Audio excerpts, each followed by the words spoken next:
You gotta just chill out, man.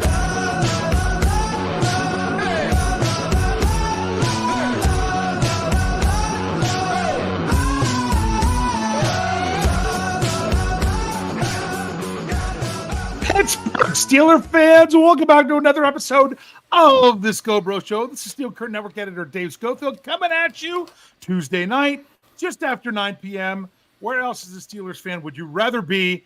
And with me, as always, and unfortunately not sitting next to me this week, is my big brother Rich. Big Bro Scho, how's it going tonight?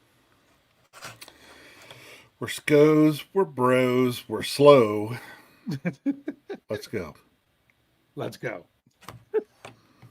Yeah, let's go. I just realized I'm like, oh, my computer's about to die and I didn't plug it in. So if you see my head ducking off to the side, that's why. But hey, if I don't have things plugged in and running on full cylinders, guess what? I'd fit right in with the Pittsburgh. Just glad you had your hat on. Yeah, but I mean, I'm just glad you had your hat on. It's not pretty. It's not. Yes, don't need to be seeing that big old skin yarmulke going on there. Yep. So, hey, but I got the long sleeves on because, man, unseasonably cool. I couldn't believe it. It was like 6 o'clock in the evening and it was under 70 degrees in August. I mean, it's so cool that my kids were supposed to have an outing tomorrow that was like slip and slides, water stuff. They canceled it because of the temperatures in August. But makes me feel like it's time for football, time for regular season football. But we're not there yet. It's still just the preseason.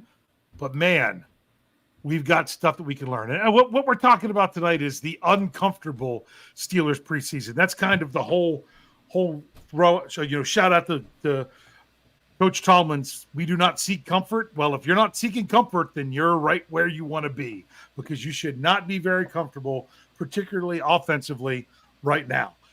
But you brought it up. Yeah, we need to hit some news, don't we? What was the big news today, Rich? Yes. Big news today is Steelers putting Nate Herbig on IR. Yes. With the shoulder. And you said, I had to ask you to say the news so you would say the right brother. Because if I were to announce, I figured that was why you asked me. I almost said really Nate. I was going to say Nate, no Dave, not Nick, Herbig. Yeah. So, I was wondering, and I think I've gotten my answer now, unless people have completely forgot about it and it comes to it, that they changed the rules with the IR this year, that you don't have to be on the 53-man roster to start the season, where you could designate a player to return before the 53-man roster. My question was, when do you designate it? Could it be someone that goes on IR during the preseason and you designate it right whenever you cut down at 53, or would it have to be designated at that time, or would you have to not be able to put them on the IR until right before the cut down and then designate? I was never sure, really could get a good explanation on the timing, but so much of the reporting is, hey, because he went on IR, now he's out for the season, which had always been the case. But remember, you don't have to do that whole 24-hour, it's not even 24-hour things. People say it's 24 hours, but really it's 4 o'clock one day to noon the next. It's 20 hours. But this tells me, based on the reports of people saying his season's over. Now, one person who I think is pretty smart for putting this out there, Alan Saunders, noted, hey, if something happens where Herbig doesn't have surgery, he just rehabs it, he feels like he's good to go, he could ask for an injury release from the Steelers, and he would have to be released and then could sign anywhere. I think he has to wait a little bit longer, only if there's an injury settlement, before he could sign back with the. That's just really, really complicated and not likely to happen. But yeah, it's just it kind of clears some things up, but it also leaves the Steelers thin. the center position Does it? particularly, don't you think? But does it? Well, see, Does it? Well, to me, what it clears up is Zach Frazier's your starter. That's unquestionable. And let me tell you what, it looked like it was potentially headed that direction anyway. Yes, I believe that as well. I really think there was a very good shot Frazier was going to win that going into the season. Anyway, now that's just abundantly clear that he'll start the season as the starting center. Yeah. So, who's the backup? That's who's the backup question. center now? Well, it's easy. Isn't it? I think it's an easy question. I know who I would think, but they haven't played him at center at all. Okay, but that doesn't mean over the next few weeks they don't get him some work and it's good, but it's Spencer Anderson. See, that's what I would like to see as well. Right? Because, man, yeah, I can't believe that I was rotating people in when at first when I was doing the 53-man roster prediction with Jeff is I was rotating people. The first time I did 10 offensive linemen, I'm like, I really don't think they can do it. So then I was rotating who I was cutting out. And the last one I had done was Spencer Anderson. Seeing Spencer Anderson in the preseason and hearing the reports from training camp, I'm like, that was a huge mistake. Good. To me, that dude's making the 53. That's not a question. Yep. So, especially now, but even if it wasn't for Herbig, he was going. Especially now because he the talk has always been, hey, the guy really could play any position along the line, and if that's true, that becomes more important even now. And he's there. He's on the team. And he's probably your backup center. Unlike other players the Steelers have drafted in recent years on the offensive line, he actually played center in college. So that's something that you could look to see. If that's, the fact that he was at a hockey game with Russell Wilson early in the spring, I thought, well, maybe he's working with him as center. Maybe he was the other guy that they were looking at. Ryan McCullum has looked fine for where he was on the depth chart with the Steelers in the preseason. Now, do you feel comfortable with him as being the next guy up? Then whose roster spot does he take? Things of that nature. I think he's a guy that's definitely sticking on the practice squad because if something else happens at center, boom, you're going to need it. But I like the Spencer Anderson idea. Not 100% sold they'll do it. Some people are saying the James Daniels route. Not 100% sure they'll do it. Some people have even mentioned Mason McCormick. I don't know if they really want to throw that on a rookie's plate at this point of the preseason. Yep. Those are all different options. We'll have to see what the Steelers are looking at, and we probably won't know anything until at least Saturday. Speaking of which, I'm going to ask, I've had it on my calendar on the wrong day for forever, and I can't figure out why. I tried to go back. I found a couple places that had the wrong date. The Steelers game is Saturday this week, and I was under the impression it was on Sunday. Did you realize it was Saturday? I didn't actually. I hadn't paid any attention to what day it was on. Yeah. And when I finally was like, now let's see, the Steelers, once the Bills game was there, it's like, okay, the Steelers next week. Oh, wait, they play Saturday, 1:00. Yeah. Okay. I had it as Sunday. I think in my head, originally when they put out the TBD, they might have had Sunday's date, but when they announced it, they moved it to Saturday. They announced it with the date of Saturday, and I didn't realize it. Because, my goodness, I was doing countdown articles. I was doing everything that I had for everything had this game on Sunday. But you know what? I'm just glad that if they're doing it Saturday, they're doing it at 1:00 because it doesn't ruin my potential plans. My potential plans for my Saturday. Yeah. Jeff, Bad, and I, we all thought it was in the post-game show, but hey, you learn something all the time. So it just goes to show how much we don't know when we don't pay attention. But anything else you want to say? Sorry that I threw that out there. I can understand Bad not having – I can understand Bad not having the right day down for the Steelers to play, but, Jeff, that's unacceptable. But you're the leader. Yeah. I didn't mean to just completely get off the center talk, but anything else you want to say about center before we go on? No, it's this is one of those where it's not ideal for the Steelers, but this is nothing to me that sends shockwaves through the team. They'll be fine because the question would have been if Frazier won the starting job, which I think he was on a path to do that. If he would have won the starting job, would Herbig have been the first guy in at guard, the first backup at guard, or would it have been Anderson or McCollum, one of those guys? So now you don't even have to. Now that's not even a question because that's where that's where things are. So, all right. But it's funny because that was news, but it was still part of our uncomfortable Steelers preseason. Can't really be comfortable with the depth there. I know someone put it in the live chat earlier. I'm not going to go back and find it to bring it up. There's someone asked about Mason Cole. I did see something on social media that showed a current picture of him, and he looked like Marquise Pouncey, meaning he went the former NFL lineman route, and he looks like he could – I play wide receiver.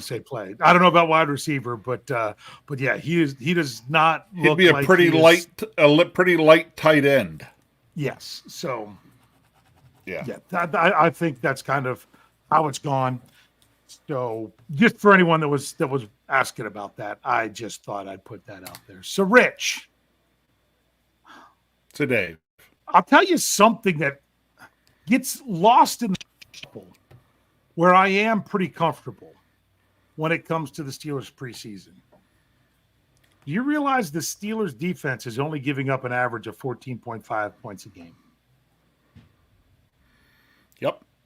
And that's playing second, third, and fourth stringers a good portion of the time. Yeah. That's without T.J. Watt having seen the field. Yes. That's without Cam Hayward. Fitzpatrick having seen the field. Well, actually, or Minka Cam Hayward did. having seen the field. Minka played a few snaps on really? Because I thought I saw somebody. Well, then blame somebody on our site because somebody reported he didn't play.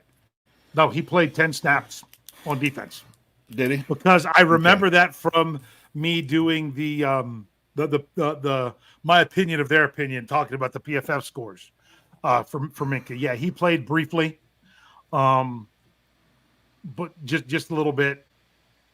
But that was it. 10 snaps. You know, he did play more than Landon Roberts. Actually, even played more than Miles Killebrew. When you look at the snaps, he played more than Jeremiah Moon. So looking at these things, but yeah, so he did. Just maybe he didn't stand out in a big way. Okay, but really, you just drew a point there as well. Is that the Steelers are doing this, and their first stringers aren't playing much, if any. And their second string is kind of playing very briefly as well at a lot of positions. Yeah. So, and they're still defensively playing strong. So yeah, I mean the Steelers have surrendered.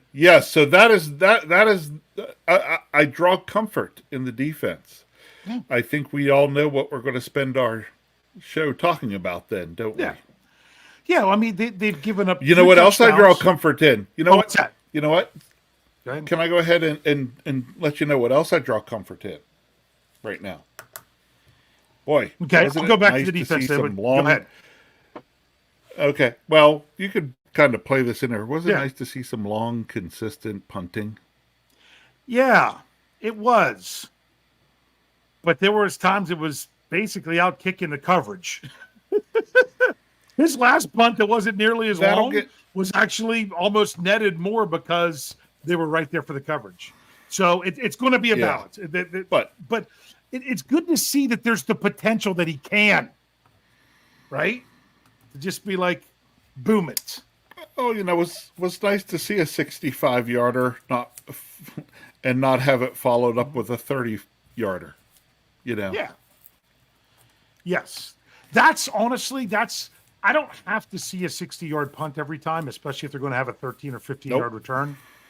But it's not having the punts in the 30s unless you are punting it inside the 10-yard line.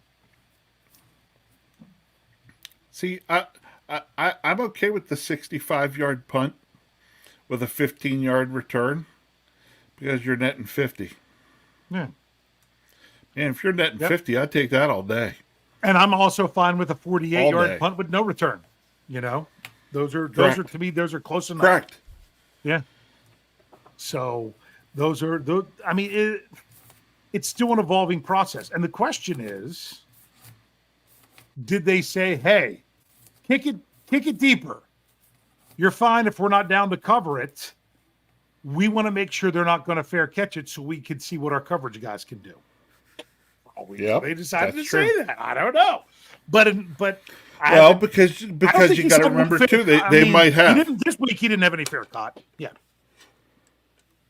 That would make a lot of sense too, because as the team, they're really needing to see some of those coverage guys too, because some of those guys are going to they're fighting for the back end of the roster spots. Yeah. So you are exactly right. That's what they're looking to do. So you've got to see the guys that can do that, and that's why, because Jeff and I did another 53-man roster prediction that was on SteelCurtainNetwork.com yesterday.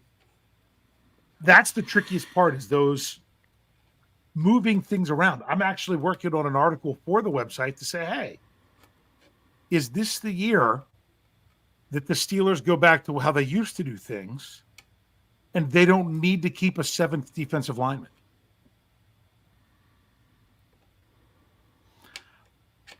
Because that's just kind of been penciled in there, all 7 defensive linemen.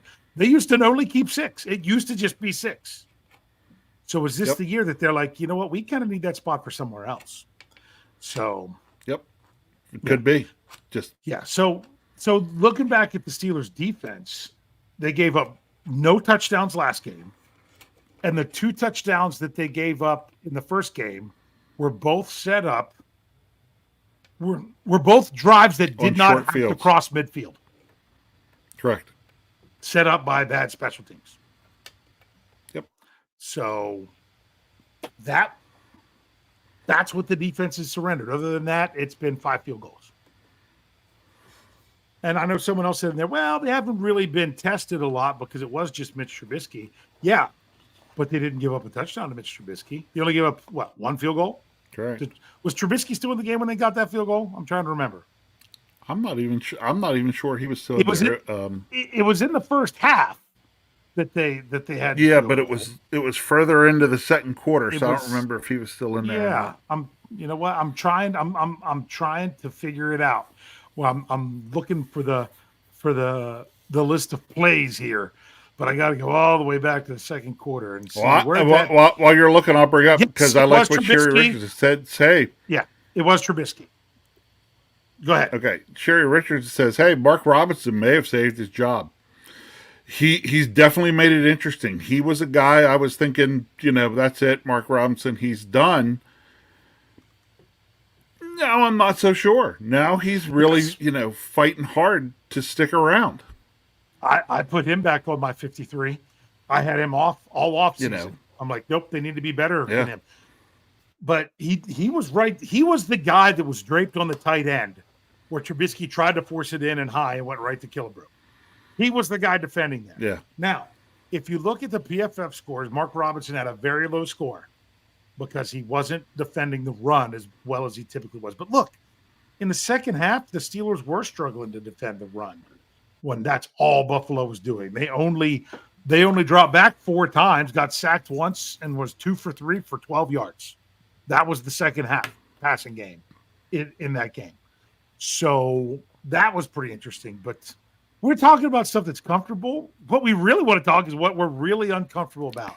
And you know what? We're going to go ahead and take our break so that we can come back and really, really dive into the uncomfort. Talk about how maybe we could get comfortable again going into this next game. And then, of course, we'll finish up with our big questions. So if you're with us here, Facebook, YouTube, X, we're not going anywhere. If you're with us here on the audio, stick around. We will be right back after this break. Relax, don't worry, no rush, just a hurry. Relax, don't worry, don't worry. Relax, don't worry, no rush, just a hurry. Relax, don't worry, don't worry. Relax. So, Rich, are you ready to relax and don't worry, like the music said? That's not No, the way I'm Steelers uncomfortable. Nation's going right now. I am uncomfortable. Yes. And actually, that's putting it mildly. Yeah. Yeah. Really, Because I'm, guess what? I am I'm seeking flipping comfort worried. and I'm not finding it. I am flipping worried right now. Yeah. I'm still trying to say, trust the process, trust the process, trust the process. But let me tell you what, I'm not going to trust it for very long once the regular season gets here. I agree. Just not. I agree. And I'm not going to sit back here and tell people why they should be all right with everything. I'm not. Offensively. No, because I'm not all right with everything. I'm going to say, if you're having a problem with the Steelers' defense, then I think you're not looking at it the way you should. And of course, what is the focus of most NFL fans? It is about offense. That's today's NFL. It's about the offense. And the Steelers, I can't remember I think it might have been Afton earlier said, here it is. I found it. Afton says, I'm lamenting the return of ugly football. The Steelers for the last few years have been winning ugly when they win. And you thought, and honestly, I think that's why Steelers fans got excited this offseason, because they thought perhaps you're moving beyond the ugly football. And it's not that they can't. It's not that they won't be. I could sit here and try to say a bunch of things to make you feel better, but I can't say for sure it's actually going to work. For example, Arthur Smith's offense. He's not showing much of anything. Coach KT Smith keeps saying about how there was all this pre-snap movement at training camp, but they've hardly done pre-snap movement in the preseason games. You saw more offense of the Steelers of what they might be doing at training camp if you went and attended there than you have in the 2 preseason games. It's just how it is. They're not putting it out there. So perhaps you could take some hope of that. But I'm not telling you that you need to have hope. I'm just saying if you want it, there are some places you could look for.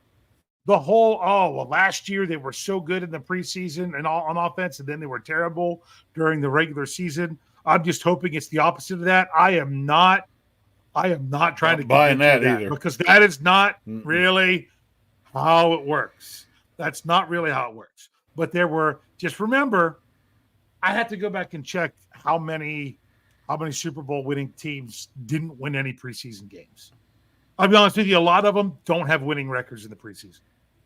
And you also have to remember, I'm pretty sure it might be true about the Browns as well, but I do know when the Detroit Lions went 0-16, they went 4-0 in the preseason.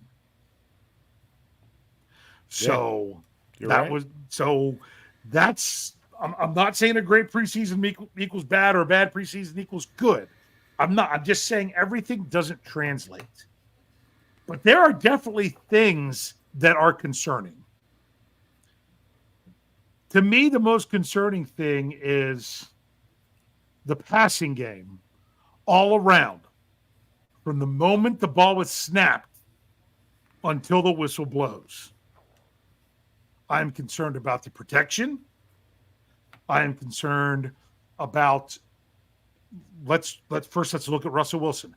I'm concerned about the mobility based on the calf injury. I don't think he's really where he can move the way he was during OTAs. Especially Jim Wexell said it on the Steel City Insider. I think it was last week or maybe the week before, that it's not the same. It's still bothering me. If you're talking Justin Fields, I'm not feeling great about the. I like the escapability, but I'm also not liking the way he's processing and reading. I'm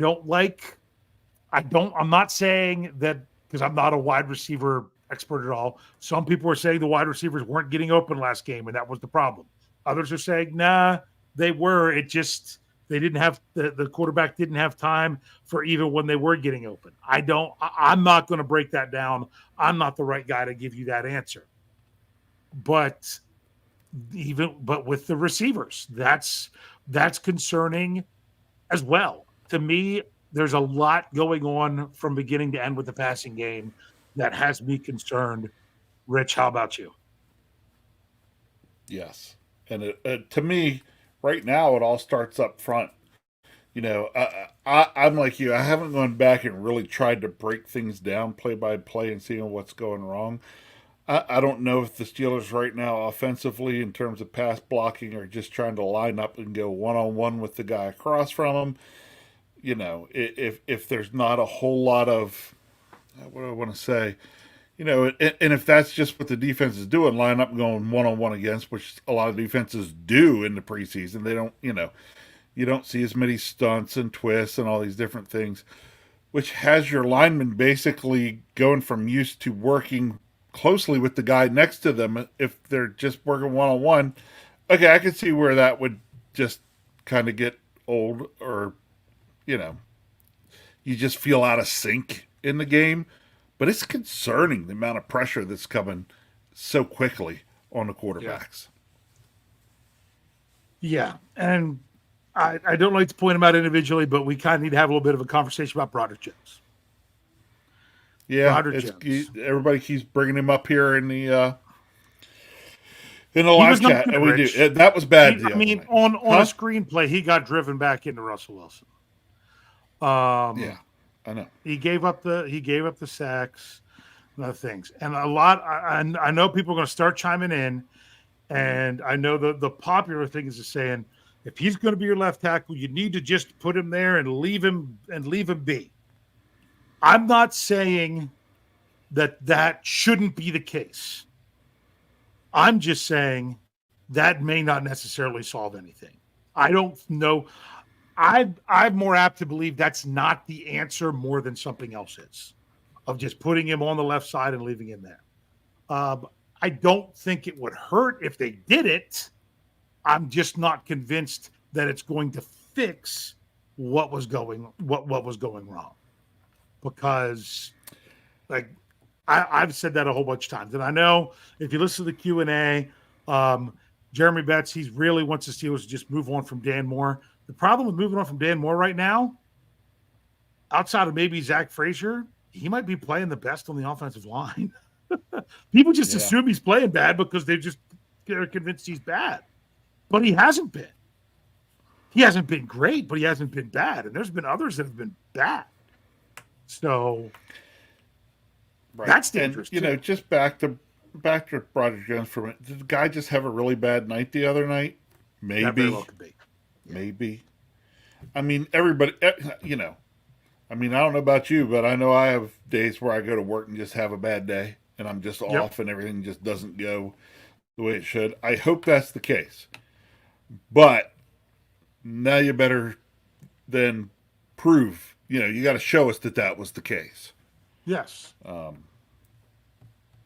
So to me, offensive line is something I'll be trying to pay a little more attention to in this next game, because the play has been, to quote Coach Tomlin, the play of the offensive line has been junior varsity.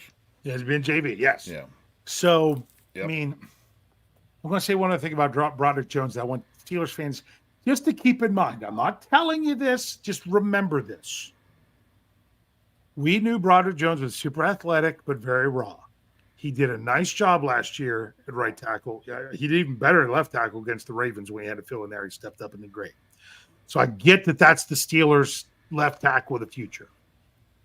If he is struggling to get everything timing-wise, I mean, he even talked today to the media about sometimes he's getting into his set too quickly, which makes him not be in the right position to do the stuff with his hand. That it's even, sometimes he's rushing too much even with things.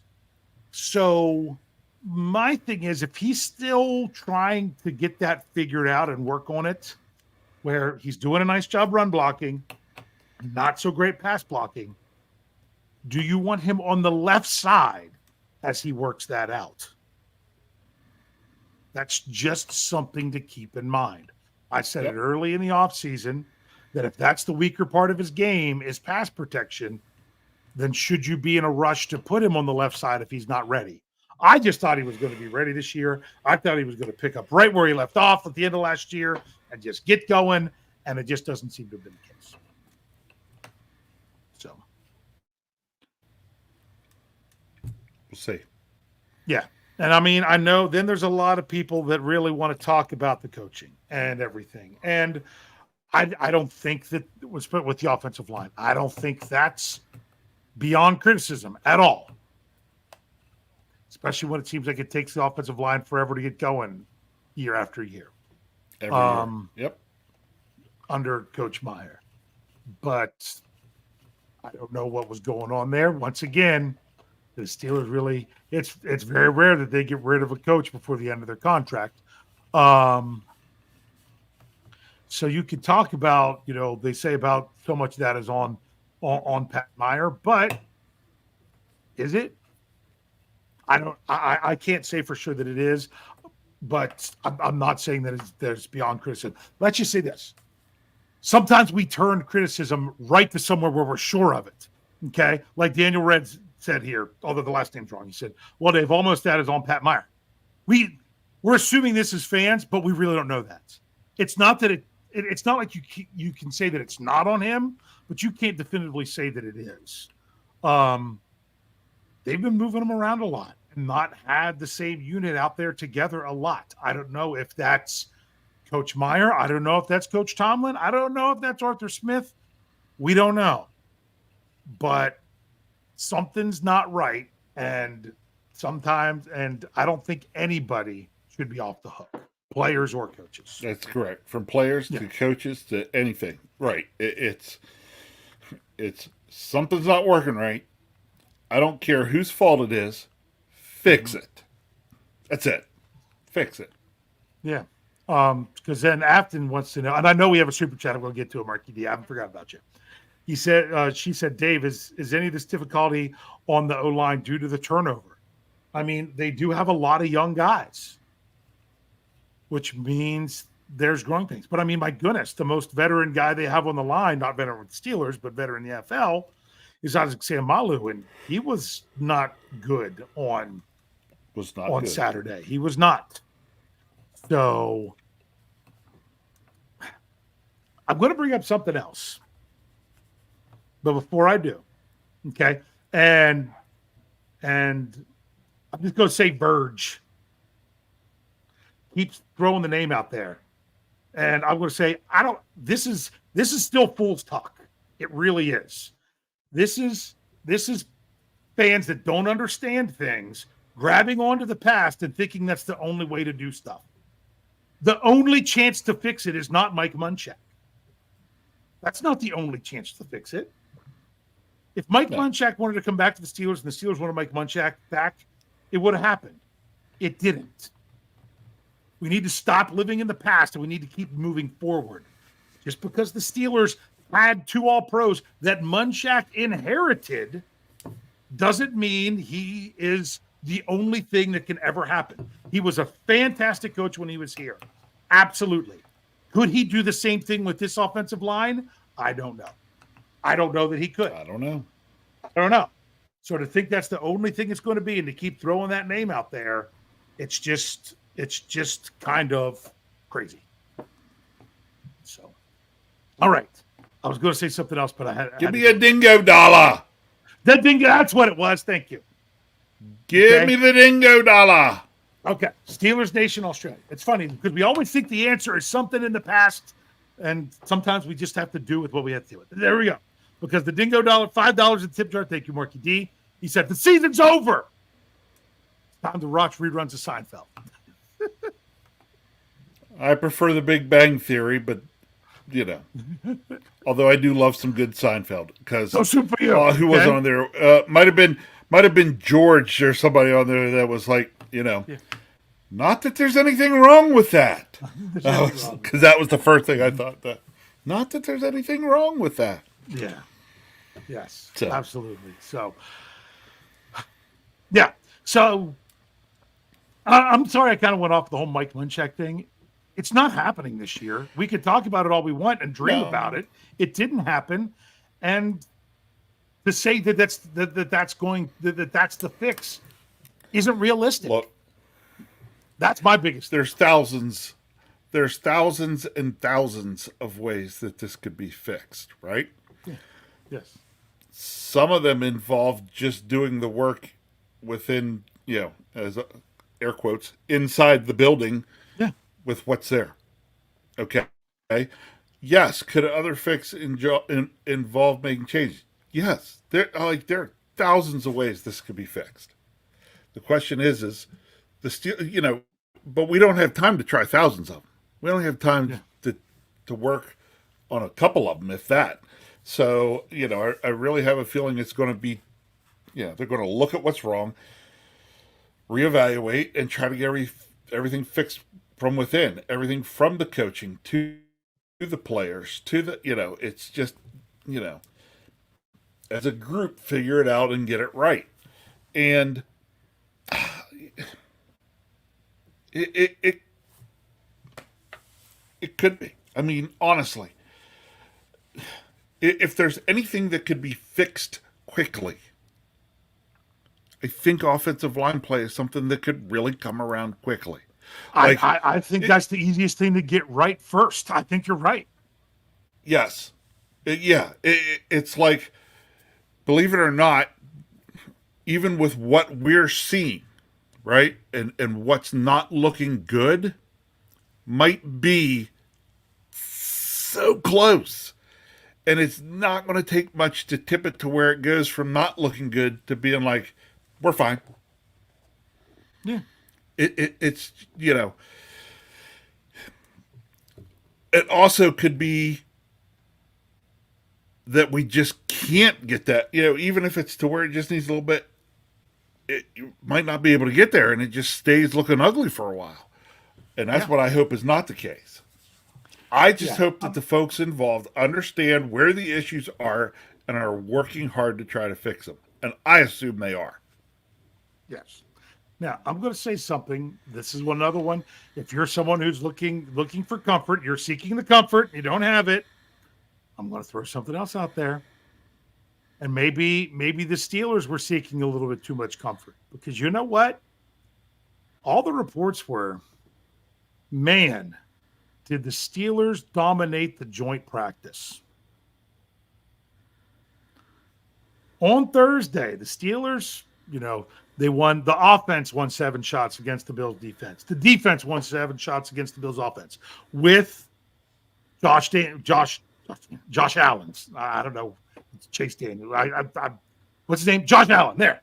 Because, you didn't see him in the game. So, and they didn't have TJ Watt in the joint session, in the joint practice either. So, the 2-minute drill, the Steelers won that. The 11-on-11 stuff, all the reports were the Steelers doing that. Did they get a little comfortable by having such a good practice against their opponent that they just came out and did not have a good game after that? It's possible. It's possible. Yeah, it could be. So if there's one thing you want to take away from stuff is, hey, the Steelers did really great on Thursday. But what's the problem with that, Rich? Talking about practice. We're talking about practice. We're talking about practice. We're talking about practice. Not a game. We talking about practice. Practice, okay? So, wow, they had a really nice practice against the Buffalo Bills.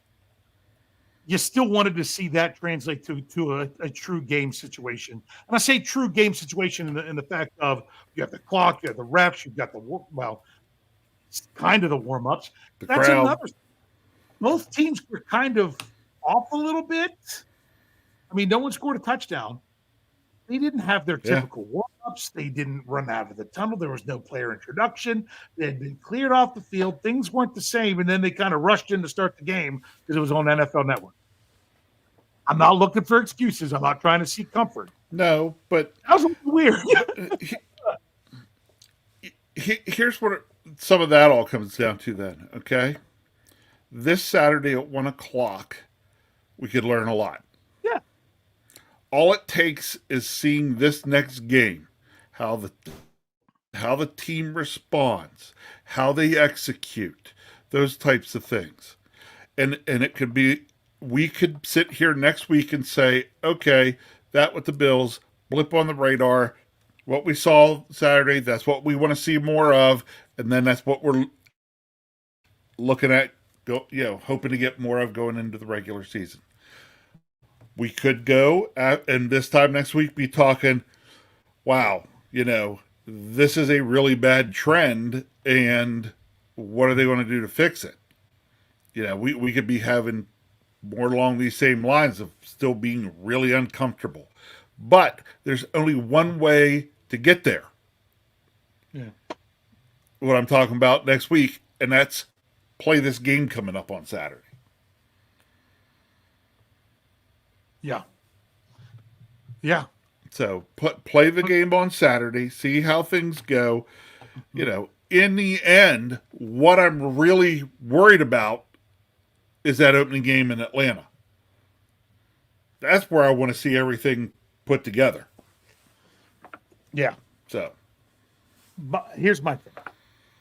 Here's my question. I was going to ask this question whenever we kind of transition to really focus on this coming week, which is what we're needing to do now here for a couple minutes. It's not like you talk about the upcoming opponent in the preseason. I even forget. If they weren't playing in Detroit, I wouldn't even remember they were playing the Lions. If the Steelers offense comes out and on the first drive they score a touchdown, and on the second drive they score a touchdown, and then on the third drive they put in their subs, they score a touchdown. The next time they score a field goal.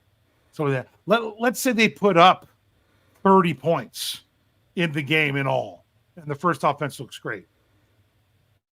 Are you really going to be convinced that now everything's fine? Or if you're saying no, or you're saying maybe, you know what, maybe or maybe not. I'm not going to forget these first two games personally. Yeah, no. My favorite thing to say, not favorite two things, but the way I always look at this is trending in the right direction, trending in the wrong direction. Yeah. The first two games, the Steelers' offense has been trending in the wrong direction. A good game then tells me, okay, we're now trending back in the right direction. But that can trend right back in the wrong direction, following. It's like we need a mathematician. Mm-hmm. You're the stat geek. We need, you need more data. More data makes you feel that you're making better analysis of the situation. You need, the more data you get, the more accurate you're feeling you can be. Yeah, and I mean, when do I really right now start? Looking at the data to compare it to the NFL, it's got to be at least 3 weeks into the regular season. I prefer 4, but you can start to look at it even 3. I mean, we're 2 weeks into the preseason, so yeah. But you want to? I mean, you don't have to go out there and tear it up in the preseason to be all right. And we understand it's new quarterback, new offensive coordinator, new system with that. Yes. But you've got to at least see something that gives you some hope. So now here's my question. What if you come out here and the Steelers are still got a big goose egg on the scoreboard at halftime of this game? Okay. To me, I just feel kind of like unless you're dealing with a bunch of injuries, I'm feel kind of like I am right now. Okay. I almost feel like they're either going to show it's either going to be really bad, which to me is just, I don't, unless they're turning the ball over every possession, that there's not a lot that's going to make it go worse. Goes from bad to worse. Yeah. So it would take a lot to make it go totally worse. So it just is what it is. But hey, we've got a big one here. We've got a big super chat. $20 in the tip jar. $20 from the one and only Johnny Utah. I say that because that, great point break reference. we talk about other movies. That's one I like. I haven't seen it in a long time, but I like it. The It strongest says I've been listening. Avenger. Yeah, it says I've been listening to Thor, you guys. son of Odin. Are you going to let me read it or not? No. I've been listening. I've been listening to you guys forever and all of SCN audio. Only just wanted to show some love. Currently listening while I work on homework for discrete mathematics and statistics. As Steelers fans, we need to chill out. Okay. First of all, he's right the up most our alley important with thing the to comment on discrete that whole thing mathematics and statistics. is the discrete mathematics and statistics. That's correct. Yeah, that's the first thing of note that I want to take out of this. But yeah, we do need to chill out. All we're Well, if looking he's here at, listening to our show, then at least I know he's listened to the right show. Because, only on This is our the only show one would that's we on really Tuesday nights. love that he's. Yeah, but we are the two that would really love that he's doing homework for discrete mathematics and statistics. yes. Because if he would have put that in any other if he'd have put that on the preview, my goodness, Jeff would have been he would have just kind of what? I don't know how he would have responded to it, but yeah, that's some really great stuff there. But maybe we could use some of those, it's discrete mathematics, so maybe we just kind of slide it in there nice and gentle. Got to be discreet about Slide it. in there. Yeah. So Yes. I don't have a lot of hope for this game coming up. Offensively, I want to see the defense continue to do well. If the Steelers come out and lay a total egg, it doesn't really move the needle for me a lot. And if they come out here and completely tear it up, it'll move the needle some. But I'm also not going to knee-jerk reaction like a lot of people, and where the needle goes from straight from empty to full. All right, it's still taking it all of what they can do, good and bad. Let's put something good out there offensively to see. That would be really nice to see, wouldn't it be, bro? We need a little better game tape on the offensive side of the football. To me, it doesn't matter what the points are. I need to see some better tape. Because there hasn't been a lot of good tape. No, there hasn't been.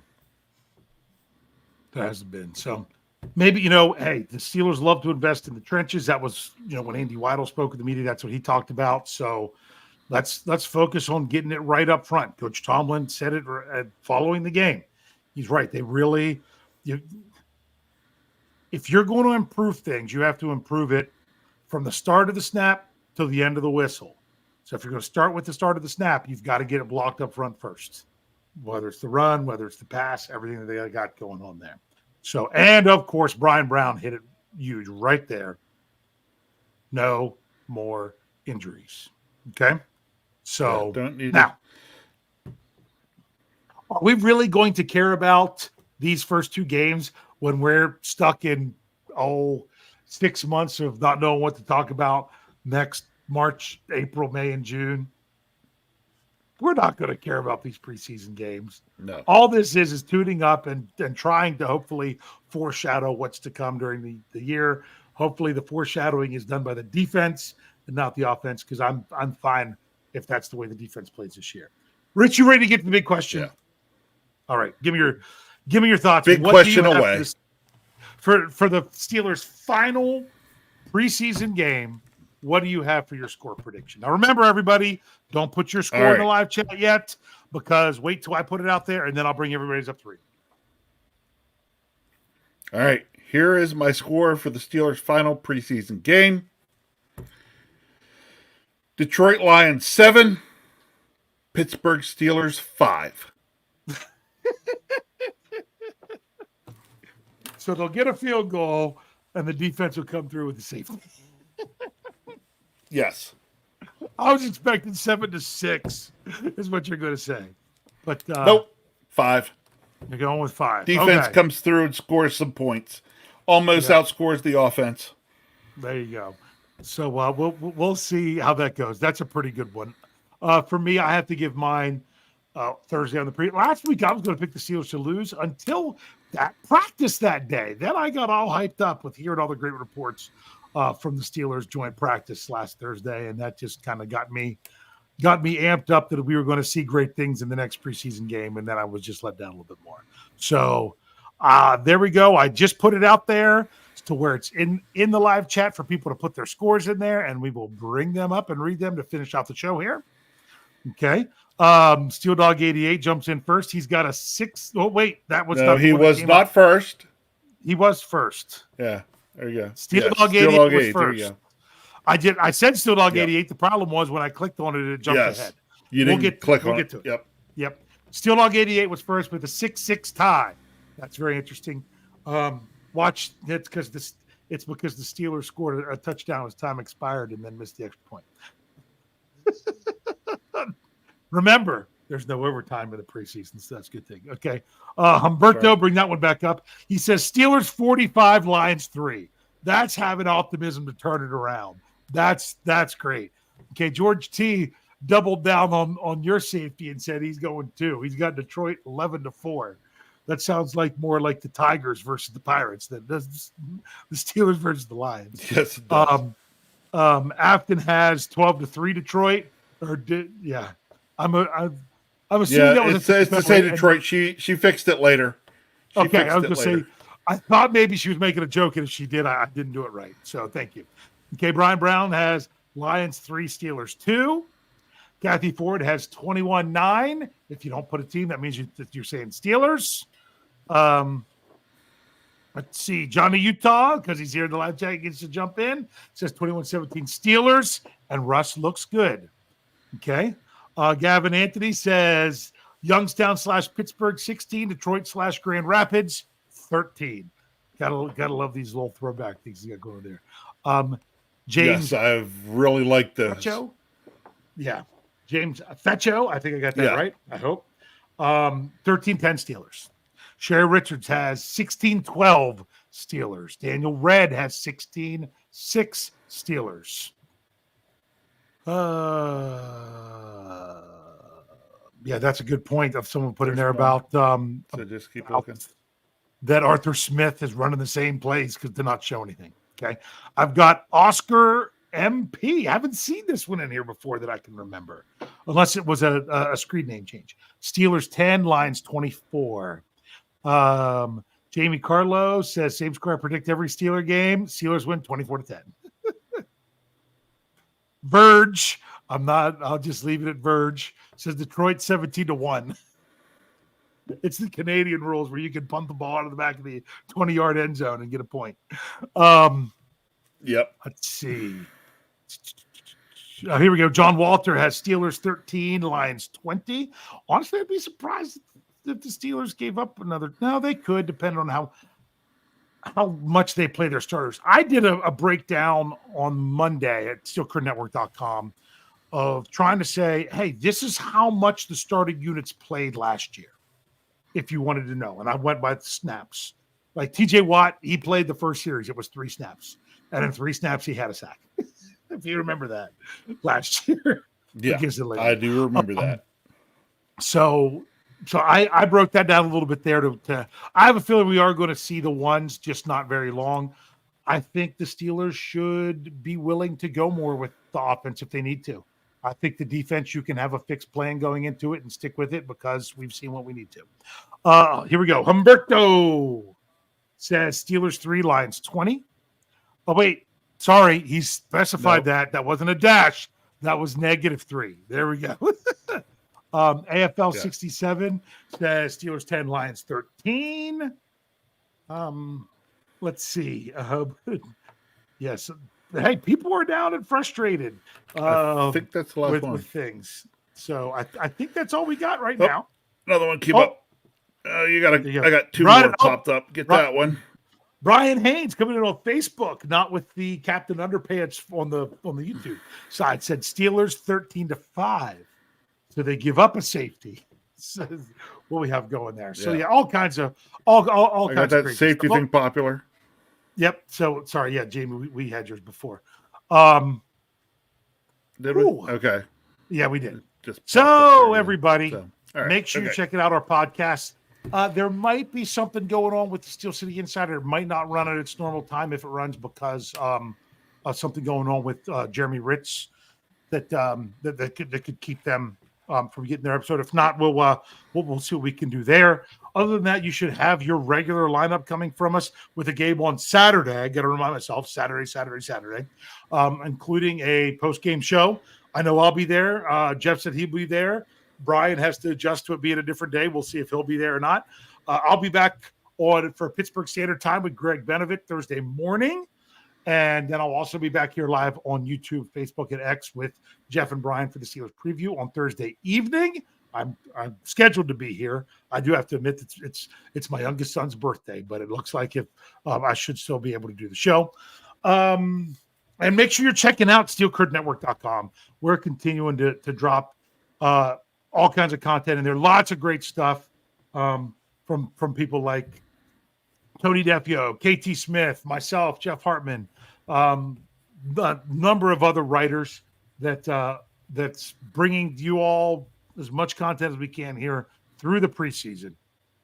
And Rich, you'll be back doing the knee-jerk reaction this week on Saturday, right? Yes, I will. Yep. Okay. So, Hey, okay, what was that? You know, Steel Dog 88 said he'll be at Knoebels on Saturday, and that's a very, minus it being Kennywood, that would be a very Pittsburghy thing to be doing. Very hit one of the Pittsburghy amusement thing to parks, do. So, all right. So, Rich, what do you have to say to close us out here tonight? Look, I'm going to kind of close this out by kind of tying things up for myself for this show. Right now, I would say this. Right now, it is okay to be uncomfortable. But I think what we were trying to make the point of in this show, it's okay to be uncomfortable. It's not time to abandon ship. Yes. Okay? We shouldn't be comfortable with what we've seen, especially offensively from the Steelers. But it's not time to abandon all hope.